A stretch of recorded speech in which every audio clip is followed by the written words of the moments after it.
በደቡብ አፍሪካ የሚገኝ አንድ ኢትዮጵያዊ ወጣት ሁለት ትላልቅ ውሾችን በመያዝና ራሱን ለመከላከል የሚያስችሉ ቁሳቁሶችን አንግቦ የታየበት ምስልና ቪዲዮ ሰሞኑን በማህበራዊ ሚዲያ ላይ ከፍተኛ መነጋገሪያ ሆኗል።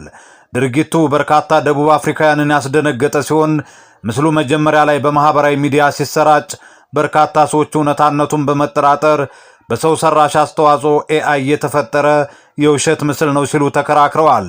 ይሁን እንጂ ወጣቱ ራሱን ከውሾቹ ጋር በቪዲዮ ቀርቦ በሰጠው ምላሽ ድርጊቱ ሙሉ በሙሉ እውነተኛ መሆኑንና አሁንም ቢሆን ራሱን ለመከላከል ዝግጁ ሆኖ መገኘቱን ገልጿል ሲል ጉርሻ ፔጅ ዘግቧል።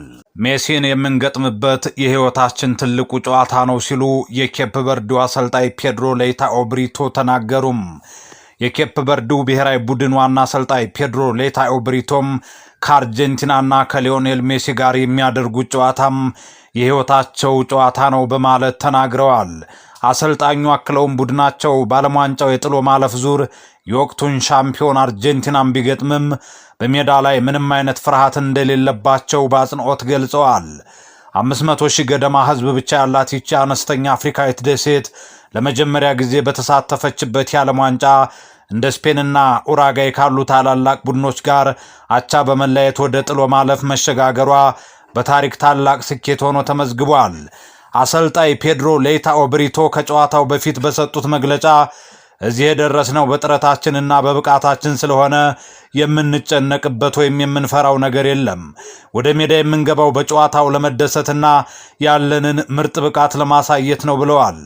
አርጀንቲና በምድብ ጨዋታዎች ብቻ 6 ግቦችን ባስቆጠረው ሊዮኔል ሜሲ መሪነት ዋንጫውን ለማስጠበቅ ቅድመ ግምት ብታገኝም አሰልጣኝ ፔድሮ ሌታኦ ብሪቶ ግን በ8 ጊዜ ባላንዶር አሸናፊውም ሆነ በዓለም አንደኛ ደረጃ ላይ በሚገኘው አርጀንቲና ቡድን እንደማይደናገጡ ገልጸዋል። ለኬፕ ቨርዴዎች ከዚህ ዙር ማለፍ ውጪ ሌላ ምንም ሐሳብ በጭንቅላታቸው እንደሌለ አሰልጣኙ በልበ ሙሉነት ተናግረዋል።